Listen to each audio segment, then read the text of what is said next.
जो जो लोग साथ संगति से टूट के 2022 में या उसके बाद जैसे भी किसी के कहने से या दबाव में या अज्ञानता में जो इन सतलोक आश्रमों में वापस जो है वो चले गए थे, जिन्होंने अपने नाम वाम जो है वो शुद्ध करवा लिए थे, जो भी था, अब वो लोग वापस आना चाहते हैं। क्योंकि उन्होंने देख लिया कि जो भक्ति की खुराक, जो आत्मा की खुराक साथ संगति में थी, वो इन आश्रमों में नहीं है। जो बातें साथ संगतियों में जो बताई जाती थी ना, आश्रम वालों के बारे में, कोऑर्डिनेटरों के बारे में, वहां की संगत के बारे में, वो उन्होंने जाके वहां पर एक दो बार देख लिया। पहले तो उन्होंने सोचा कि पता नहीं भाई आश्रमों में तो क्या मिलेगा, तो उन्होंने आश्रमों में भी जाके देख लिया। बाबा जी की झोली में जेवड़ी, कुछ नहीं मिला उनको। अब आत्मा कैसे स्वीकार करे, क्योंकि वहां पर आत्मा की खुराक है ही नहीं, ना वहां कोई ज्ञान चर्चा। अब साथ संगति में तो खाना वाना खा के भगवान को भोग लगा के 10 बजे बैठ जाते थे, सुबह 4 या 5 बजे ज्ञान चर्चा से उठा करते थे। अब ना उन आश्रमों में संत रामपाल जी को भोग लगता, ना उन आश्रमों से जुड़ी हुई आत्माएं अपने घरों पे संत रामपाल जी को भोग लगाती, ना ज्ञान आधार से वहां कोई चर्चा है। दुनिया भर का पाखंड है, उनके आदेश में नहीं चलो तो आपका नाम खंड है, आप गुरुद्रोही है। तो अब उन आत्माओं की 2 साल में हालत ये हो गई है, ना वो घर के ना वो घाट के, और उन्होंने आश्रमों में भी जाना छोड़ दिया जो है ज्यादातर ने। अब इधर वो साथ संगति में नहीं आ पा रहे, उनकी इच्छा तो है और तो रास्ता है ही नहीं, घर बैठ के भक्ति वो कर नहीं सकते क्योंकि काल फिर उनको डसेगा। अब वो साथ संगति में आना चाहते हैं, लेकिन अब उनको वो लोकलाज आ गई कि यार अब अगर साथ संगति में वापस जाएंगे, मेरे पीछे तो 20 भगत गए थे, मेरे पीछे तो 15 भगत गए थे, अब अगर मैं साथ संगति में जाऊंगा वापस तो वो भगत मुझे वो क्या कहेंगे। तो अब उनको लोकलाज आ गई, उनको आड़े। तो ये क्या होता है भाई और बहनों, अब उनको वापस आने का उनको तरीका बताएंगे। अभी भी उनको एक मौका है, ये दयालु भगवान है, अभी भी दास को एक प्रेरणा की है। अब उन्होंने जो गलती करी वो तो उन्होंने वो कर दी, और उस गलती की उनको सजा भी उनको भुगतनी जो है वो पड़ रही है। उनकी आत्मा स्वीकार नहीं कर रही कि हमने जो किया वो सही था। तो जैसे गुरुजी ने उदाहरण दिया कि जैसे छोटा बच्चा होता है, जेठ के महीने में, गर्मी के महीने में वो नंगे पैर वो घर से बाहर निकल लेता है। अब उसको नहीं पता कि बाहर क्या है, माता पिता तो उसको कह रहे थे कि बाहर मत निकलना, बाहर मत निकलना, लेकिन उसने देखा एक बार आश्रम में जाके देखो तो सही क्या है, साथ संगति साथ संगति, घर ही घर। तो वो बच्चा नंगे पैर बाहर निकल लिया। अब बाहर निकलते जेठ का महीना, जून की गर्मी, उसके पैर जड़े तो चिल्लाया।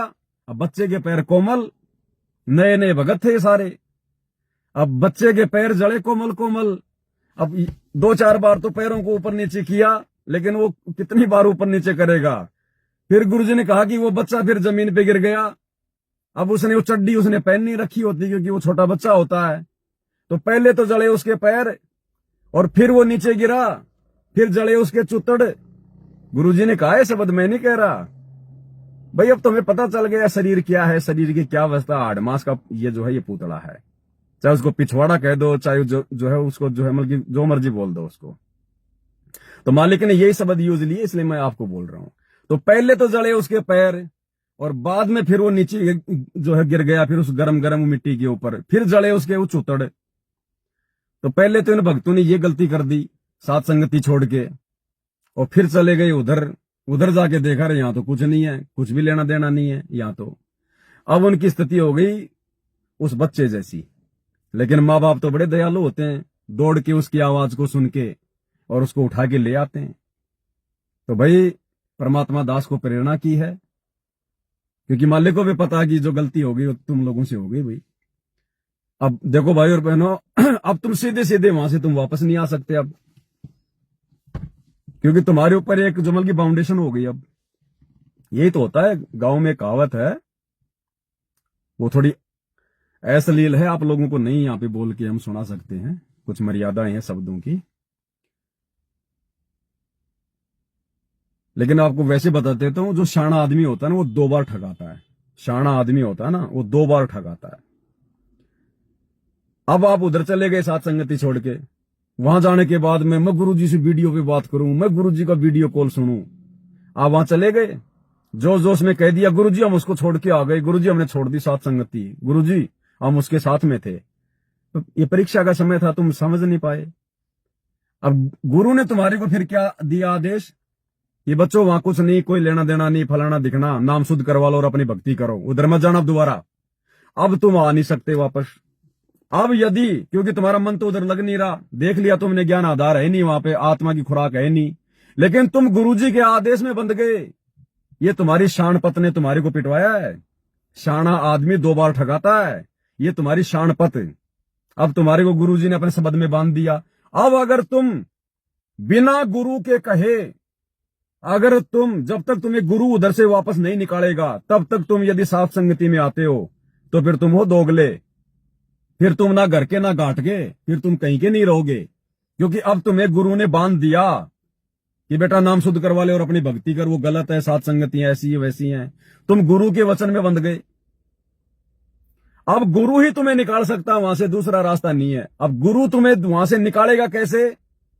वो प्रेरणा एक भाई को की, हमारे को, जो कि हमारा सत्सेवक भाई है हरिद्वार से, उन्होंने मुझे एक रिकॉर्डिंग भेजी अभी 2 मिनट की, वो भी सुनाऊंगा मैं आपको। क्योंकि देखो भाई और बहनों, जब दास लाइव आता है तो परमात्मा हर प्रकार से सारा मटेरियल भेज देते हैं। अब तुम्हें गुरु ही उधर से धक्के मार के निकालेगा तो तुम आ सकते हो, और गुरु तुम्हें धक्के मार के उस समय निकालेगा जब तुम्हारी वो तड़प बनेगी और तुम बारंबार अपने घर पे नाक रगड़ोगे, समय याचना करोगे कि गुरुजी नादानी हो गई, नादान बालकों परमात्मा माफ कर दो, कैसे भी निकाल दो परमात्मा मुझे वहां से, वापस मुझे साथ संगति से जोड़ दो। तो अब रास्ता क्या है उधर से वापस निकलने का? अब तुम यदि आश्रमों में जाओ, तुम्हें जाना पड़ेगा जब जब होंगे आदेश। अब तुम्हें कोऑर्डिनेटरों की भी माननी पड़ेगी, पीले पर्चों की भी माननी पड़ेगी। अब तुम उन आश्रमों में जाओ, आश्रमों में जाना पड़ेगा तुम्हारे को। अगर वापस साथ संगति में आना है तो तुम लोगों को आश्रम में जाना पड़ेगा, आश्रम में जाओ। अब आश्रम में तो पूरा टोटल वहां पे अज्ञान है, और वहां पर जो भी तुम देखो ऐसी चीजें, अब तो तुम, क्योंकि तुम्हें सारी बातों का पता है क्या सही और क्या गलत है, तुम वहां पर उन लोगों का विरोध करना शुरू करो। अगर वहां पर समागम होते हैं, लड्डू जलेबी बर्फी, वहां पर दुनिया भर का लहर तारा तालाब, ये मिट्टी के बैल, रंगोली फंगोली, डेकोरेशन, फूल फाल से उसको सजा देते हैं। भाई बहन ना कोई भक्ति बोध हाथ में लेके आरती करते, बैठे बैठे आरती कर, दुनिया भर के पॉइंट हैं। तुम वहां भक्तों के बीच में इन बातों का जिक्र करो कि भगत जी ज्ञान आधार से ठीक नहीं है, देखो ये गुरुजी ने ये बताया, तुम्हारे पास में सारे प्रमाण हैं। साथ संगति से तुमने सब कुछ सीख लिया। अब तुम उन आश्रमों में जा जाके उन भक्तों को समझाना शुरू करो, और गुरुजी का परिवार या कोऑर्डिनेटर या आश्रम का संचालक अगर कुछ भी ऐसी उल्टी हरकतें करते हैं, ज्ञान विरुद्ध कोई काम होता है, तुम उसका विरोध करो खुल के, विदुर की तरह। थोड़ा सा जान को जोखिम जरूर है, लेकिन परमात्मा साथ देगा। अगर तुम्हारी नीयत अगर सही होगी तो तुम्हें कोई हाथ भी नहीं लगाएगा। जब तुम या तो भक्तों में बैठ के ज्ञान आधार से अगर तुम चर्चा अगर वो करोगे तो भगत तुम्हारी शिकायत ऊपर पहुंचा देंगे। वो चापलूसी करते हैं सारे भगत, अपने कोऑर्डिनेटर को बताएंगे या आश्रम के जो हमल की मुखिया को बताएंगे, या आश्रम के बड़े बड़े लोग जब ऐसा कोई काम करेंगे, वो ज्ञान, इनके तो सारे काम इनके ज्ञान विरुद्ध हैं, तो तुम उनका खुल के विरोध करो कि भगत जी ये परमात्मा के ज्ञान में तो है नहीं। बाकी देखो आपकी अपनी सोच है, हमारे को तो ये चीज अच्छी वो लग नहीं रही। लड़ना झगड़ना है नहीं, ज्ञान आधार से तो बोलना पड़ेगा, जैसे जैसे विदुर ने बोला। अब जब तुम इस प्रकार का विरोध करोगे तो फिर तुम्हारी प्रार्थना लगेगी वहां, कहां? हिसार जेल में। जब तुम बार बार तुम इस प्रकार से ज्ञान आधार से जब तुम उनका विरोध करोगे, फिर तुम्हारी अर्जी लगेगी हिसार जेल में, लगे ना लगे, लेकिन तुम्हें कहा जाएगा कि गुरुजी ने तुम्हारी नो एंट्री कर दी है। तो तुम ऐसे मत मानना, बोला भैया मेरे नाम का कोई पीला पर्चा दिखा, मेरे नाम की कोई ऑडियो बता, अगर गुरुजी ने मेरी नो एंट्री अगर वो कर दी है तो मुझे तो भैया पुख्ता प्रमाण दे। तो वो तो या तो तुम्हें कोई पीला पर्चा दिखाएंगे या फिर गुरुजी का कोई ऑडियो वीडियो दिखाएंगे कि मैंने इन भक्तों की नो एंट्री कर दी, मैंने निकाल दो इनको, ये कोई काम के नहीं है। तो समझ लेना गुरु ने तुम्हारे ऊपर बहुत बड़ी मेहर कर दी, तुम्हें फिर से एक मौका दे दिया परमात्मा ने। अरे एक बाल पे 2 छक्के, जीवन में 2 मौके किसी भाग्यशाली को मिलते हैं। तो परमात्मा सतगुरु रामपाल जी भगवान तुम्हारी फिर से नो एंट्री करने को तैयार है, अगर तुम थोड़ी सी अगर समझदारी अगर दिखा दो तो। नहीं भाई, तुम गुरु वचन में बन चुके हो। अगर तुम अपने गुरु के द्वारा, अगर तुम्हें आश्रमों से नहीं निकाला जाता है, और यदि तुम साथ संगति से जुड़ोगे, अगर तुम मुझ पवन दास के वीडियो भी देखोगे, तो भी तुम दोषी हो रहे हो, अपने गुरु जी के दोषी। क्योंकि मैं तो तुम्हें नहीं कहता कि मेरे वीडियो देखो, तुम साथ संगति में आ जाओ, नहीं। लेकिन जब तक तुम्हारा गुरु तुम्हारी वापस नो एंट्री ना करे उन आश्रमों से, और यदि तुम मेरे वीडियो देखोगे, तो फिर तुम दो नावों की सवारी कर रहे हो, तुम गुरु का वचन तोड़ रहे हो तुम। तो मौका है तुम्हारे पास में, क्योंकि जब तुम आश्रमों में जाके उनकी उल्टी हरकतों का विरोध करोगे, भक्तों को बेचारों को ज्ञान आधार से समझाओगे कि वह जब हमारा गुरु साक्षात है, हम अपने गुरु को भगवान कह रहे हैं, तो ये दाढ़ी मूंछ वाली फोटो का क्या मतलब भगत जी? देखो देखो भगत जी, आपने ये क्यों पहन रखी है? फिर ये तो फिर दो गला काम हो गया। गुरु गोविंद दो नहीं, दो समझे वो दो जग में जाई। और ना ये बोलता, ना चलता, ना इसने नाम दिया, ना ज्ञान दिया, ना हमारे कोई काम आएगा ये। तो तुम्हारे पास तो लाखों पॉइंट है उनको समझाने के। बात तो छेड़ो एक बार, परमात्मा रास्ता निकालेगा, तुम्हारी शिकायत ऊपर जाएगी, और उधर से गुरु तुम्हें धक्के निकालेगा। वो धक्का नहीं है, गुरु तुम्हें फिर से मौका देगा प्यार से कि बेटा जा, अब की बार वापस मत आ जाना इधर। तो भाई और बहनों, मौका है तुम्हारे पास में, बाद में मौका नहीं मिलेगा ये।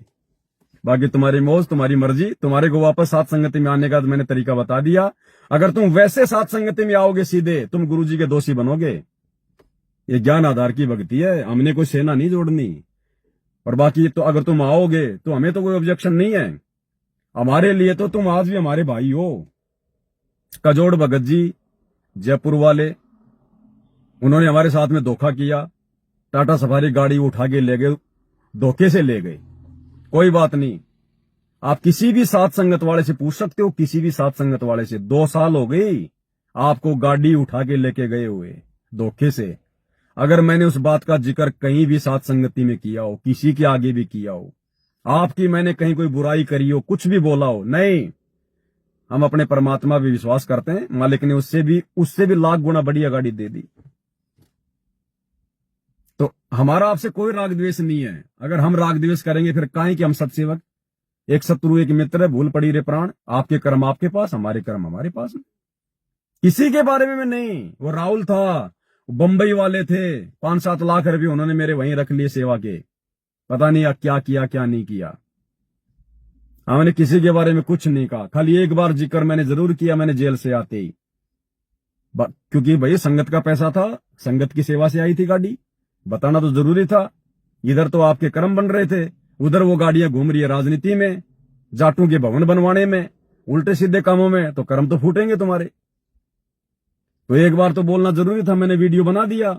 उसके बाद मैंने कहीं कोई जिक्र नहीं किया किसी का भी। जितने भी लोग गए उधर, उन लोगों ने मेरे बारे में बहुत कुछ कहा, आश्रमों में जा जाके अपना इंटरव्यू दे दे के, वो ऐसा था, वो ऐसा था, ये करता था, वो बर्गर खाता था, वो पेटीज खाता था, ये करता था। उन्होंने कहना था, वो कह दिया, अपने कर्म फोड़े नहीं फोड़े। इधर साथ संगति में ये काम नहीं है भैया। अगर कल को तुम वापस साथ संगति में आते हो, हम तो तुम्हारे को सीने से लगाएंगे, अपने सगे भाई से भी ज्यादा प्यारा समझेंगे। आज भी समझ रहे हैं। इस दास के प्रति मेरा गुरु साक्षी है इस बात का। कजोड़ भगत जी हो, राहुल भगत जी हो, जयपुर का कोई भगत जी हो, कहीं का कोई भगत जी हो, उनके प्रति इस दास के मन में किसी प्रकार का कोई द्वेष नहीं है। द्वेष हो गया तो फिर मेरे जैसा नीच नहीं, फिर मैं काहे का भगत। अगर द्वेष होता तो मेरे शब्दों का किसी भी संगत पे यह असर ही ना होता। और देख लो भाई और बहनों, तुम जितने तुम गए टूट के, तुमसे कई गुना ज्यादा वापस साथ संगति में जुड़ गए लोग, कई गुना ज्यादा। तो ये मालिक का मिशन है, सतगुरु रामपाल जी भगवान का। यही चलेगा अंत तक। यही साथ संगति के नियम, कायदे, कानून, इसी प्रकार की भक्ति। भले तुम्हें आज समझ में ना आए ये बात, लेकिन बाद में पछताओगे। ध्यान रखना इस बात का। गुरु परीक्षा लेता तो इसी प्रकार की लेता है। गुरु जब परीक्षा लेता तो बिल्कुल विपक्ष में खड़ा हो जाता है। कोई सोच भी नहीं सकता ये हो क्या रहा है, जैसे आज ये लाखों की संगत नहीं समझ पा रही। बाकी सबके अपने संस्कार हैं, कौन आएगा कौन जाएगा भाई, वो तो अपने लिए आएगा, अपने लिए जाएगा। हमें क्या है, ना हम उसकी भक्ति लेंगे, ना वो हमें भक्ति देगा, ना हमें चाहिए, ना एक दूसरे की भक्ति से हमारा उद्धार होगा। खुद की मर्यादा, खुद के नियम। बाकी आपको एक जो तरीका था वो आपको बता दिया, परमात्मा ने एक भगत को प्रेरणा की, मैंने आपको बता दिया।